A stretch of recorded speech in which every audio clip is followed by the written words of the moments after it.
കൃഷ്ണ കൃഷ്ണ കൃഷ്ണ കൃഷ്ണ ഹരേ ഹരേ ഹരേ രാമ രാമ രാമ ഹരേ ഹരേ.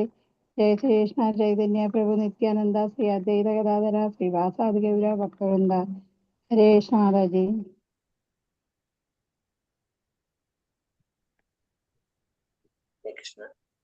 हरे कृष्णा प्रणाम माता जी। माता जी। हरे कृष्णा प्रणाम माता जी। हरे कृष्ण हरे कृष्णा माता जी। हरे कृष्णा प्रणाम। हरे कृष्णा माता जी। हरे कृष्णा प्रणाम माता जी। ഹരേ हरे കൃഷ്ണ. कृष्णा नमो हरे भगवते कृष्णा प्रणाम माता जी। वासुदेवाय। ओम नमो भगवते हरे कृष्णा। वासुदेवाय। ओम अज्ञानतिमिरान्धस्य ज्ञानाञ्जनाशलाकया चक्षुरुन्मीलितं येन तस्मै श्रीगुरवे नमः। नमो विष्णुपादाय कृष्णप्रेष्ठाय भूतले श्रीमते भक्तिवेदान्त स्वामिनिधि नामिने। नमस्ते सारस्वते देवे गौरवाणी प्रचारिणे निर्विशेष शून्यवादी पाश्चात्य देशधारिणे। जय श्री कृष्ण चैतन्य प्रभु नित्यानंद श्री अद्वैत गदाधर श्रीवासादि गौर भक्त वृंद। हरे कृष्ण कृष्ण कृष्ण हरे हरे, हरे राम राम राम हरे हरे। हरे कृष्ण निगम कल्पतरोर्गलितं फलं सुखमुखामृतद्रव संयुतं पिबत भागवतं रसमालयं मुहुरहो रसिका भुवि भावुकाः। नारायणं नमस्कृत्यं नरं चैव नरोत्तमं देवीं सरस्वतीं व्यासं ततो जयमुदीरयेत्। नष्टप्रायेषु भद्रेषु नित्यं भागवत सेवया भगवते उत्तमश्लोके भक्तिर्भवति नैष्टकी। कृष्णाय वासुदेवाय देवकी नंदनाय च नन्दगोपकुमाराय गोविन्दाय नमो नमः। हरे कृष्ण कृष्ण कृष्ण हरे हरे, हरे राम राम राम हरे हरे. ഹരേ കൃഷ്ണ. ശ്രീ ശ്രീ രാധാ ഗോവിന്ദ ടെമ്പിൾ ഇസ്കോൺ ബാംഗ്ലൂരിന്റെ ഭാഗവതം ക്ലാസ്സിലേക്ക് എല്ലാവർക്കും സ്വാഗതം. ഹരേ കൃഷ്ണ. എല്ലാവർക്കും പ്രണാമം. हरे कृष्णा माता जी।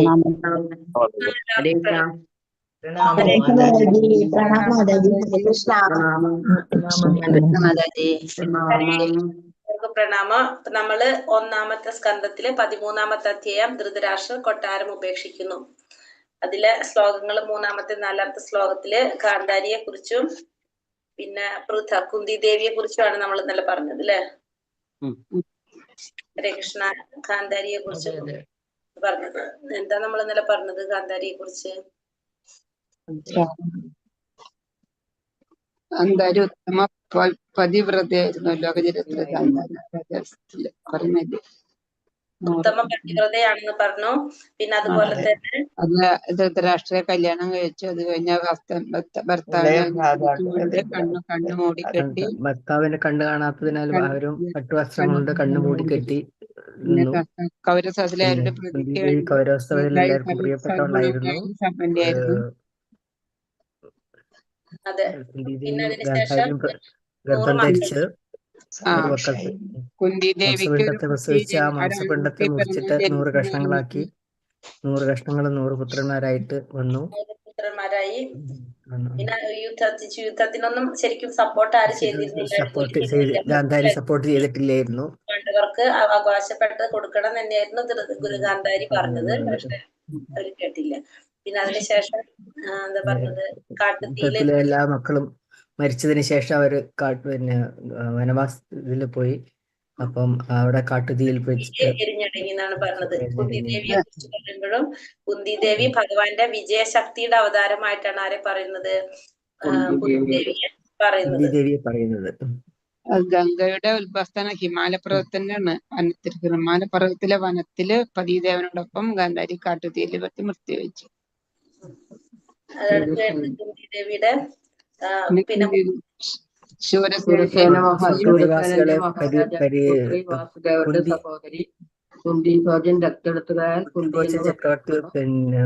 ദത്തെടുത്തതുകൊണ്ട് കുന്തി ദേവി എന്നുള്ള പേര് വന്ന് പരമപുരുഷന്റെ വിജയശക്തിയുടെ അവതാരമാണ്. സ്വർഗനിവാസികൾ കൊട്ടാരത്തിൽ വന്നുകൊണ്ടിരിക്കുകയായിരുന്നു.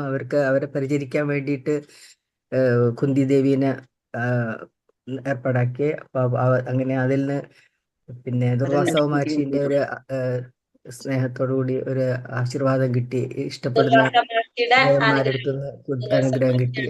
അനുഗ്രഹം കൊടുക്കുന്നത്. അങ്ങനെ ഏഹ് ദേവിക്ക് മക്കള് 5 പേരില് 3 പേര് ആരുടെ ഒന്ന് ധർമ്മരാജന്റെ പുത്രനായിട്ട് യുധിഷ്ഠിരനും, ധർമ്മരാജന്റേത് വായുദേവന്റെ പുത്രനായി ഭീമനും വായുദേവന്റേതും ഇന്ദ്രന്റേതും ഇന്ദ്രന്റെ പുത്രനായി അർജുനനും. പിന്നെ മാദ്രിയില് ആ മന്ത്രത്തിലൂടെയാണ് മാദ്രിക്ക് 2 മക്കള് അശ്വിനികുമാരന്മാരിലൂടെ നകുല സഹദേവൻ സഹദേവന്മാരുണ്ടായത്. പിന്നെ അതിനുശേഷം പിന്നെ കുന്തിദേവി മക്കളോടൊപ്പം തന്നെ വനവാസത്തിൽ പോകുമ്പോഴും എല്ലാം കൂടെ പോകുന്നുണ്ട് അല്ലെ. അവരെല്ലാം ഒരുമിച്ചാണ് അവരൊക്കെ ചെയ്യുന്നത്. ഉണ്ടാവുന്ന ബുദ്ധിമുട്ടുകൾ കഷ്ടപ്പാടുകളൊക്കെ അനുഭവിക്കുന്നത്. അതിനുശേഷം അതിൽ പറയുന്നത് അത് തന്നെയാണ്. എന്താണ് കർണന്റെ ജനനത്തിനെ പറ്റി പറയുന്നുണ്ട്. പിന്നെ വനത്തിലേക്ക് യാത്രയായി പിന്നെ ഈ പറഞ്ഞ പോലെ കാട്ടുതീയില് എരിഞ്ഞടക്കുന്നതാണ്. വനത്തിൽ വെച്ച് ഭീമസേനൻ ബകാസുരനെ വധിച്ചു. ഭീമനെ ഹിഡുംബിനെ കല്യാണം കഴിച്ചു.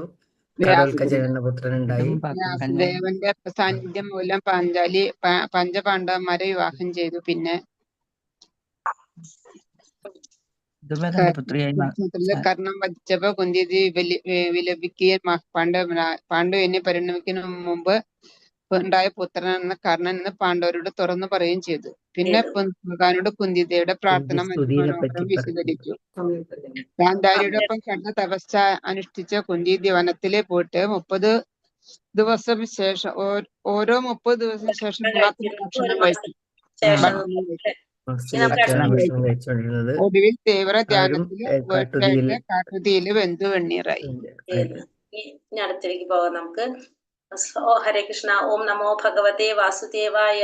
തം പന്തുമാകതം ദൃഷ്ട്വാ ധർമ്മപുത്ര സഹാനുജഃ ധൃതരാഷ്ട്രോ യുയുത്സുശ്ച സൂതശാരദ പൃഥാ ഗാന്ധാരി ദ്രൗപദി ബ്രഹ്മൻ സുഭദ്ര ചോത്തരാ കൃപി അന്യാശ്ച ജാമയ പാണ്ഡോർജ്ഞാതയ സസുതാ സ്ത്രീയഃ. ചൊല്ലിക്കോളൂ മാതാജി. ഇതിലൊരു പറയാൻ ബാക്കിയുണ്ട് ദ്രൗപദിയുടെ.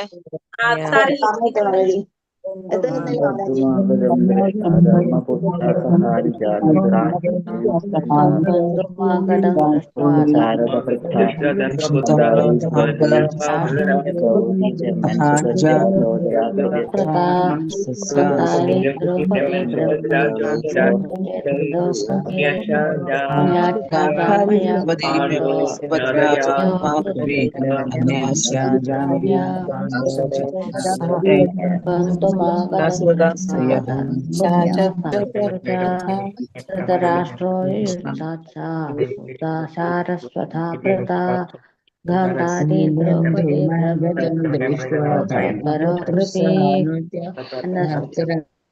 ഹരേ കൃഷ്ണ. അപ്പൊ നമ്മള് കുന്തിദേവിയെ കുറിച്ചും പിന്നെ ഗാന്ധാരിയെ കുറിച്ച് പറഞ്ഞു. ഇനി ദ്രൗപദിയെ കുറിച്ചാണ് പറയുന്നത്. ഹരേ കൃഷ്ണ. പ്രഭാത് ജയ്. ദ്രൗപദി മഹാരാജാവ് ദ്രുപദന്റെ ഏറ്റവും ചാരിത്രവതിയായ പുത്രിയും ഇന്ദ്രന്റെ പത്നിയായ ശചീദേവിയുടെ ഭാഗിക അവതാരവുമാണ് ദ്രൗപദി.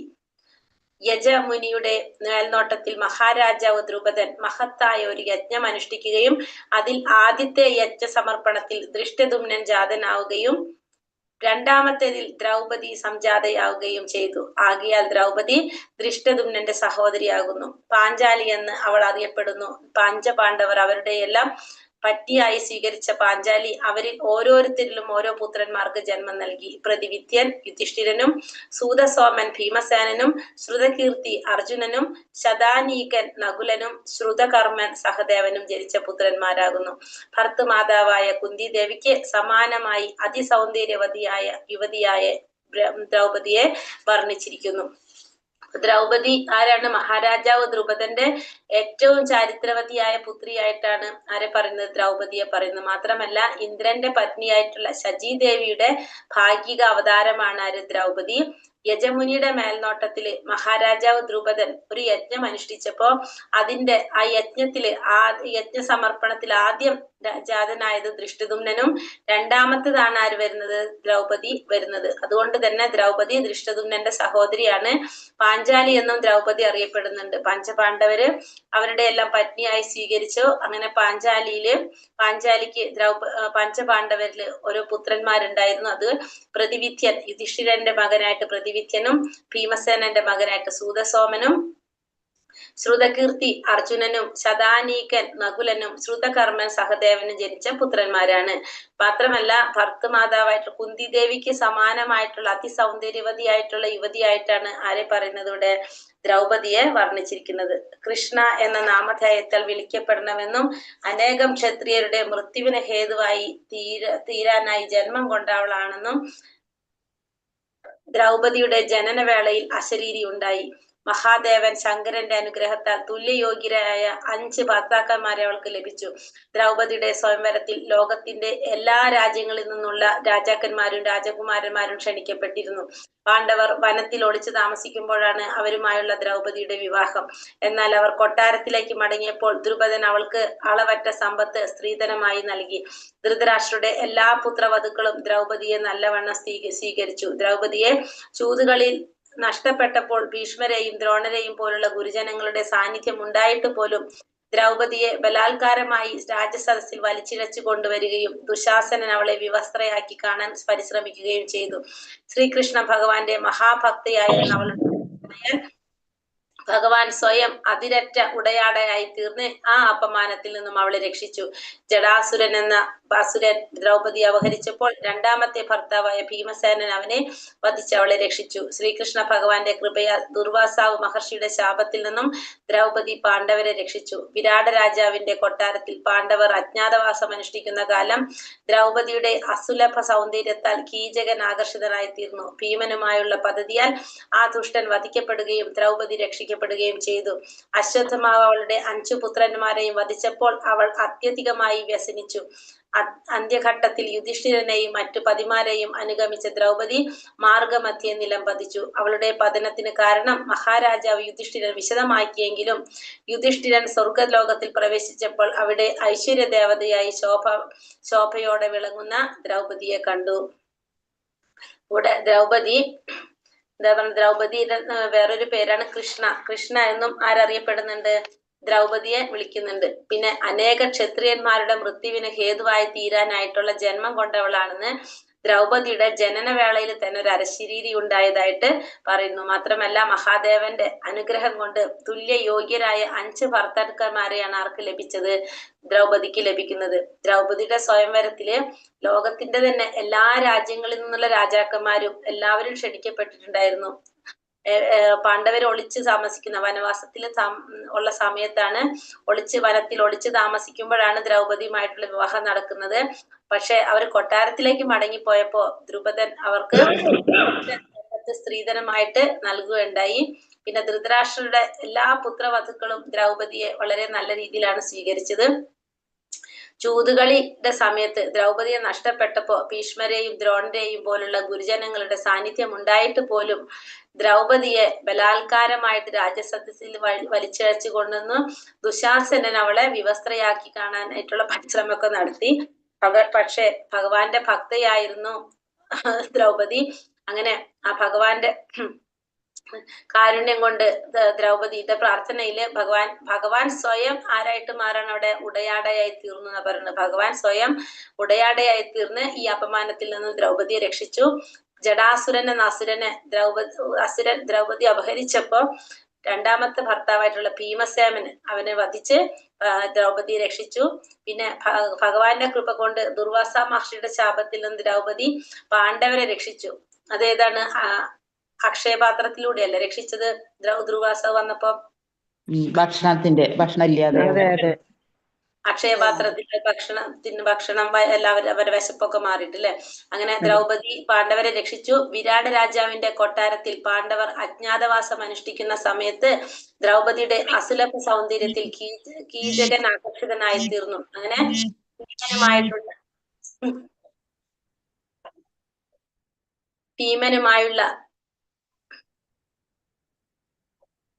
ഭീമനുമായുള്ള പദ്ധതിയാൽ ആ ദുഷ്ടൻ വധിക്കപ്പെടുകയും ദ്രൗപദി രക്ഷപ്പെടുകയും ചെയ്തു. പിന്നെ അശ്വത്ഥമാവ് 5 പുത്രന്മാരെ വധിച്ച സമയത്ത് അത്യധികം വ്യസനിച്ചു ദ്രൗപദി.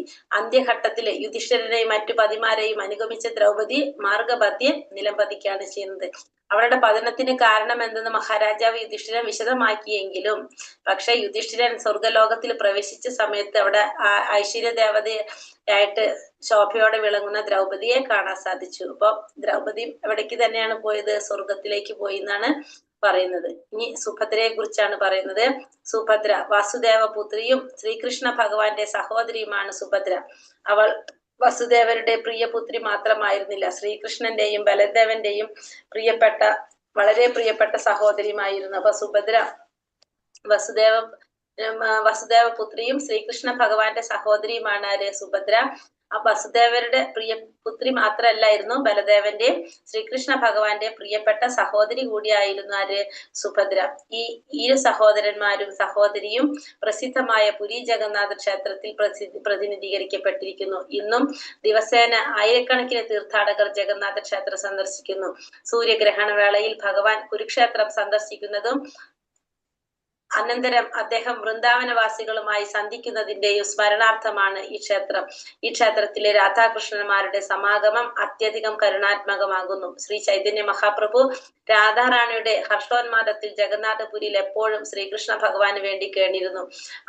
അർജുനൻ ദ്വാരകയിൽ വസിച്ചിരുന്ന വേളയിൽ സുഭദ്ര തന്റെ പത്നിയായി ലഭിക്കണമെന്ന ആഗ്രഹം ശ്രീകൃഷ്ണ ഭഗവാനെ അറിയിച്ചു. തന്റെ ജ്യേഷ്ഠനായ ഭഗവാൻ ബലദേവൻ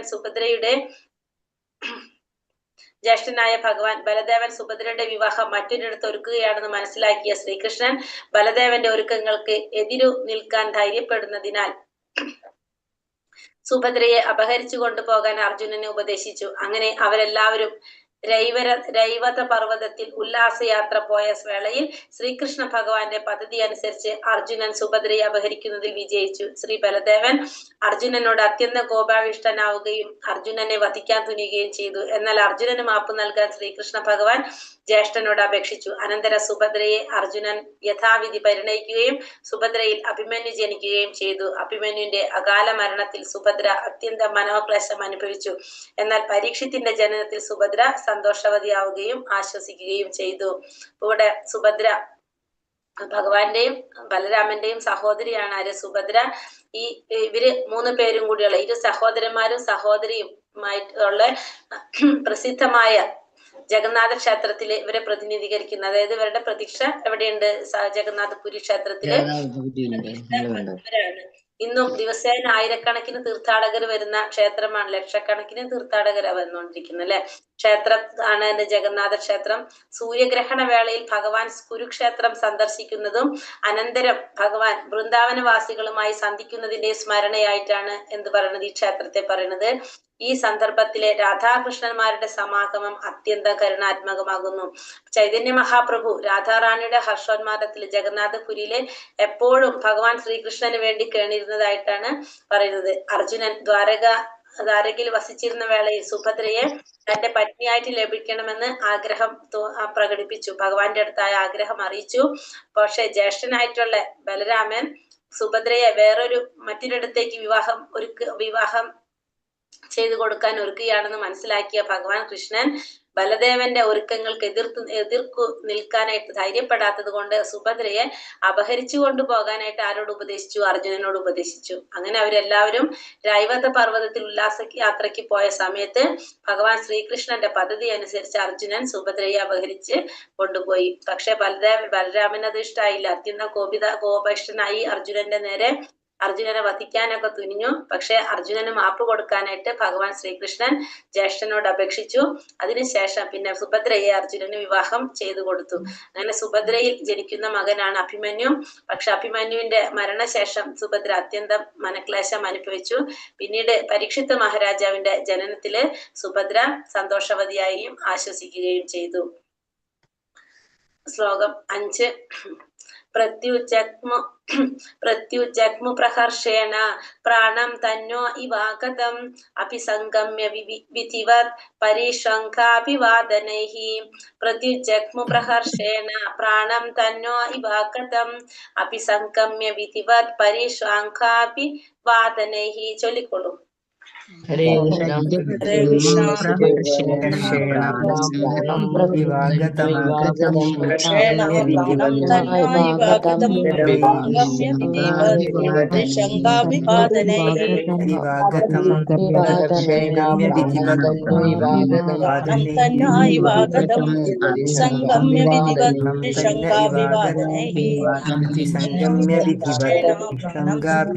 പ്രാണം ഹരേ സംഗമ്യ വിധിവത്പരിശങ്കാഭിവാദനൈഃ. ഹരേ കൃഷ്ണ.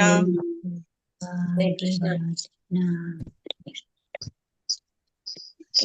പ്രതി നേർക്ക് ഉജ്ജഗ്മു പോയി പ്രഹർഷേണ അത്യന്തം സന്തോഷത്തോടെ പ്രാണം ജീവൻ തന്വ ശരീരത്തിൽ ഇവ പോലെ ആഗതം പുനരാഗമിച്ചു അഭിസംഗമ്യ സമീപിച്ചുകൊണ്ട് വിധിവർ യുക്തമായ രീതിയിൽ പരിഷ്വങ്ക ആശ്ലേഷിച്ചുകൊണ്ട് അഭിവാദനൈ വന്ദനങ്ങളാൽ വിവർത്തനം ഭാവാർത്ഥം ശ്രീല പ്രഭുപാദിക്ക് ജയ്. സ്വശരീരങ്ങളിൽ പ്രാണം പുനരാഗമിച്ച പോലെ അത്യന്തം ആനന്ദാതിരേകത്തോടെ അവരെല്ലാം അദ്ദേഹത്തെ സമീപിച്ചു. അവർ പ്രണാമങ്ങൾ കൈമാറുകയും ആശ്ലേഷിക്കുകയും ചെയ്തുകൊണ്ട് ഉചിതമായ പരസ്പരം സ്വാഗതമരുളി. ഇവിടെ എന്താ സന്ദർഭം? ആരാണ്? വിതുരര് കൊട്ടാരത്തിലേക്ക് തിരിച്ചു വന്നതാണ് അല്ലെ. വിതുരര് കൊട്ടാരത്തിലേക്ക് തിരിച്ചു വന്നപ്പോ അദ്ദേഹത്തെ കണ്ടപ്പോ എങ്ങനെയാണ് പറഞ്ഞത്? സ്വന്തം ശരീരത്തില് പ്രാണൻ പുനരാഗമിച്ചതുപോലെ അത്യന്തം ആനന്ദാധികരേഖത്തോടെ അവരെല്ലാവരും അദ്ദേഹത്തെ സമീപിച്ചു. അവരുടെ പ്രണാമങ്ങൾ കൈമാറുകയും ആശ്ലേഷിക്കുകയും ചെയ്തുകൊണ്ട് ഉചിതമായ രീതിയിൽ പരസ്പരം സ്വാഗതമരുളി എന്നാണ് പറയുന്നത്. അവരുടെ സന്തോഷം പ്രകടിപ്പിക്കുക. ഭാവാർത്ഥം ശ്രീല പ്രഭുപാദിക്ക് ജയ്. പ്രജ്ഞയുടെ അഭാവത്തിൽ ശരീരത്തിലെ എല്ലാ അവയവങ്ങളും നിഷ്ക്രിയമായി തീരുന്നു. എന്നാൽ അവബോധം പുനരാഗമിക്കുമ്പോൾ എല്ലാ അവയവങ്ങളും ഇന്ദ്രിയങ്ങളും ക്രിയാത്മകമാവുകയും അസ്തിത്വം തന്നെ ആനന്ദപ്രദമായി തീരുകയും ചെയ്യുന്നു. കൗരവകുലത്തിലെ അംഗങ്ങൾ വിതുരരോട് അതിരേകമായി പ്രിയമുള്ളവരാകിയാൽ കൊട്ടാരത്തിൽ നിന്നുള്ള അദ്ദേഹത്തിന്റെ ദീർഘകാലത്തെ അഭാവം നിഷ്ക്രിയാവസ്ഥയ്ക്ക് സമാനമായിരുന്നു. വിതുരരുടെ വേർപാട് അവർക്കെല്ലാം തീവ്രമായി അനുഭവപ്പെട്ടിരുന്നതിനാൽ രാജകൊട്ടാരത്തിലേക്കുള്ള അദ്ദേഹത്തിന്റെ പുനരാഗമനം ഏവർക്കും പ്രദായകമായിരുന്നു. അപ്പോൾ വിതുരരോട് അവർക്ക് എത്രത്തോളം സ്നേഹമുണ്ടായിരുന്നു നമുക്ക് മനസ്സിലാക്കാൻ സാധിക്കില്ലേ. പ്രജ്ഞയുടെ അഭാവം കൊണ്ട് ശരീരത്തിലെ അവയവങ്ങളെല്ലാം നിഷ്ക്രിയമായി തീരുന്നത് പോലെ എന്താണ് പിന്നെ അതിനുശേഷം അവബോധം പുനരാഗമിക്കുമ്പോൾ എല്ലാ അവയവങ്ങളും ഇന്ദ്രിയങ്ങളും ക്രിയാത്മകമാവുകയും അസ്തിത്വം ആനന്ദമായി തീരുകയും ചെയ്യുന്നു. അതേപോലെയാണ് കൗരവകുലത്തിലെ അംഗങ്ങൾക്ക് വിതുരരോട് തോന്നിയത്. അതിരേകമായി പ്രിയമുള്ളവരായതുകൊണ്ട് തന്നെ കൊട്ടാരത്തിൽ നിന്ന് അദ്ദേഹത്തിന്റെ വേർപാട് അവരെ എങ്ങനെയാക്കി മാറ്റി? നിഷ്ക്രിയാവസ്ഥയ്ക്ക് തുല്യമാക്കി മാറ്റി. പക്ഷെ വിതുരർ തിരിച്ചു വന്നപ്പോ അവർക്ക് വളരെയധികം പ്രദമായി എന്ന് പറയുന്നത്. വിതുരരുടെ വേർപാട് അവർക്കെല്ലാം തീവ്രമായി അനുഭവപ്പെട്ടിരുന്നതിനാൽ രാജകൊട്ടാരത്തിലേക്കുള്ള അദ്ദേഹത്തിന്റെ പുനരാഗമനം ഏവർക്കും ആനന്ദപ്രദമായിരുന്നു. ശ്ലോകം 6. മുമുച്ചു പ്രേമ ബാഷ്പൗഖം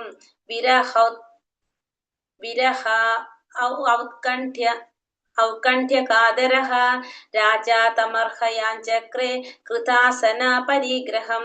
മുമുച്ചു പ്രേമ ബാഷ്പൗഖം വിരഹ ഔത്കണ്ഠ്യകാദരഃ രാജാ തമർഹയാഞ്ചക്രേ കൃതാസന പരിഗ്രഹം. ചൊല്ലിക്കോളൂ. ഹരേ കൃഷ്ണ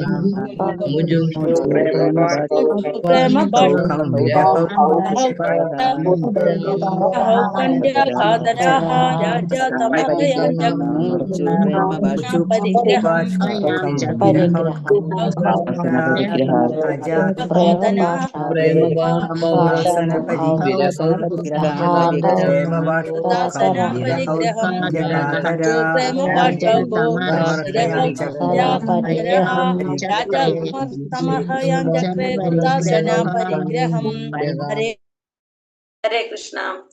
മുമുച്ചു നിസ്സരിച്ചു, പ്രേമ സ്നേഹപൂർവമായ ബാഷ്പ ഓഖം വികാരാവേശത്താലുള്ള ബാഷ്പങ്ങൾ, വിരഹം, ഔത്കണ്ഠ്യ ഉത്കണ്ഠ, കാതരഹ വേദനിപ്പിക്കപ്പെടുകയാൽ രാജ യുധിഷ്ഠിര രാജൻ താം അദ്ദേഹത്തിന് അതായത് വിതുരർക്ക് അർഹയാം ചക്രേ സ്വീകരണം അർപ്പിച്ചു, കൃത നിർവഹിക്കുക, ആസന ഇരിപ്പിടം, പരിഗ്രഹ സജ്ജീകരണം. ഉത്കണ്ഠയായാലും വിവർത്തനം ശ്രീല പ്രഭുപാദിക്ക് ജയ്. ഉത്കണ്ഠയാലും ദീർഘകാലത്തെ വിരഹത്താലും അവരെല്ലാവരും സ്നേഹബാഷ്പങ്ങൾ പൊഴിച്ചു. അനന്തരം രാജാവ് യുധിഷ്ഠിരൻ അദ്ദേഹത്തെ സ്വീകരിച്ചാനയിക്കാനും ഉപവിഷ്ടനാക്കാനുമുള്ള സജ്ജീകരണങ്ങൾ നടത്തി. അപ്പൊ ഉത്കണ്ഠ കൊണ്ടും ദീർഘകാലത്തെ വിരഹം കൊണ്ടും അവരെല്ലാവരും എന്താണ് സ്നേഹബാഷ്പങ്ങൾ പൊഴിച്ചു എന്നാ പറയുന്നത്. ആരുടെ നേരെ? വിതുരരുടെ നേരെ. അനന്തരം യുധിഷ്ഠിര മഹാരാജാവ് അദ്ദേഹത്തെ സ്വീകരിച്ചാനയിക്കാനും ഉപവിഷ്ടനാക്കാനുള്ള സജ്ജീകരണങ്ങളെല്ലാം നടത്തി. ശ്ലോകം 7. തം ഭുക്തവന്തം വിശ്രാന്തമാസിനം സുഖമാസനെ പ്രശ്രയാവനതോ രാജ പ്രാഹ തേഷാം ച ശൃണ്വത്വാം തം ഭുക്തവന്ത വിശ്രാന്തം ആസീനം സുഖമാസനെ പ്രശ്രയാവനതോ രാജ പ്രാഹ തേഷാം ച ശൃണ്വത്വാം. ചൊല്ലിക്കോളൂ.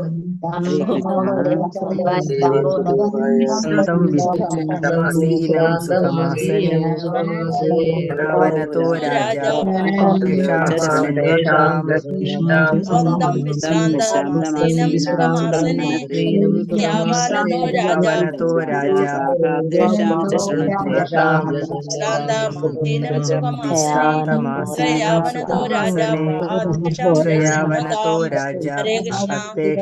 ശൃണ്വതാം. ഹരേ കൃഷ്ണ. ഹരേ കൃഷ്ണ. അദ്ദേഹത്തെ ഭുക്തവന്തം അദ്ദേഹത്തിന് വേണ്ടുവോളം ഭക്ഷണം നൽകിയതിനു ശേഷം വിശ്രമിച്ചതിനു ശേഷം ആസീനം ഉപവിഷ്ടനായി സുഖമാസനെ സുഗതമായ ഇരിപ്പിടത്തിൽ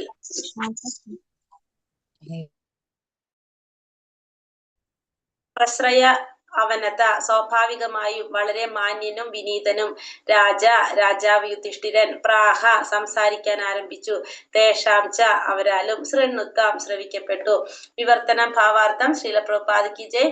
വിവർത്തനം. വിഭവസമൃദ്ധമായ ഭോജനത്തിനും മതിയായ വിശ്രമത്തിനും ശേഷം സുഖമായി ആസനസ്ഥനായ വിതുരരോട് രാജാവ് സംസാരിക്കാൻ തുടങ്ങുകയും അവിടെ സന്നിഹിതരായ മറ്റുള്ളവർ അത് സശ്രദ്ധം കേൾക്കുകയും ചെയ്തു.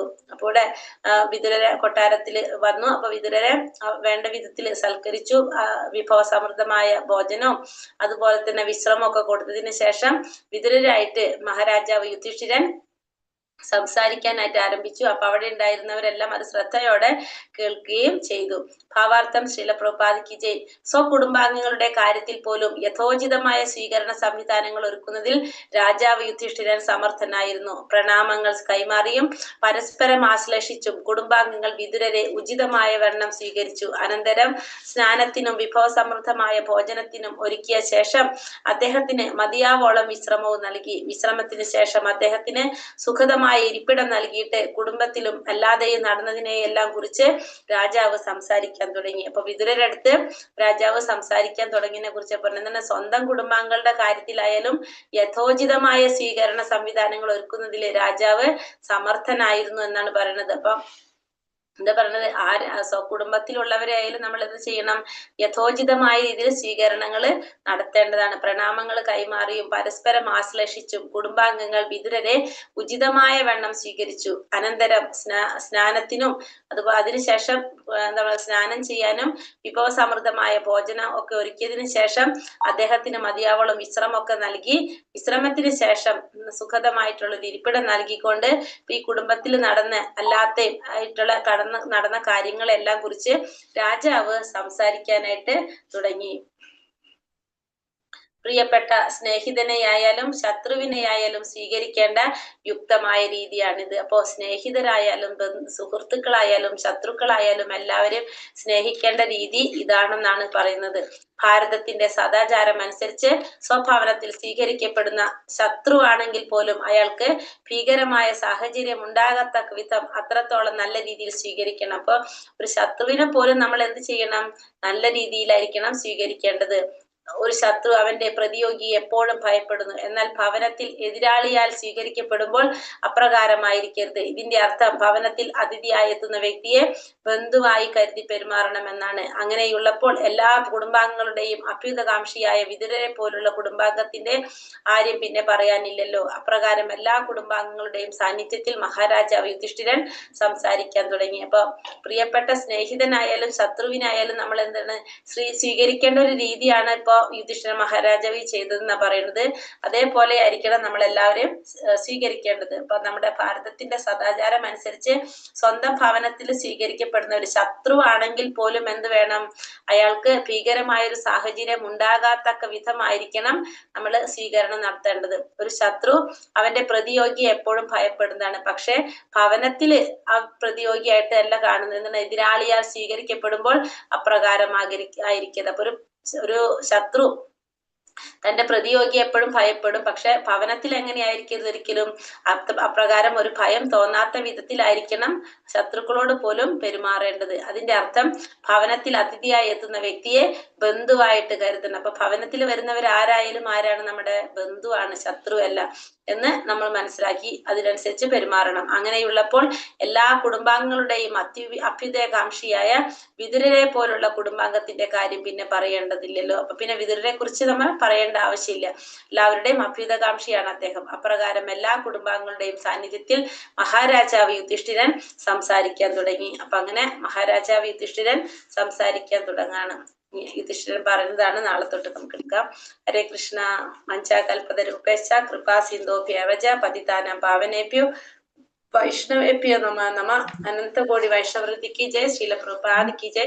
गुरुदेव की जय. निताय गौर परमानंदे. हरि हरि बोल. हरे कृष्णा. എല്ലാവർക്കും നന്ദി. ഹരേ കൃഷ്ണ.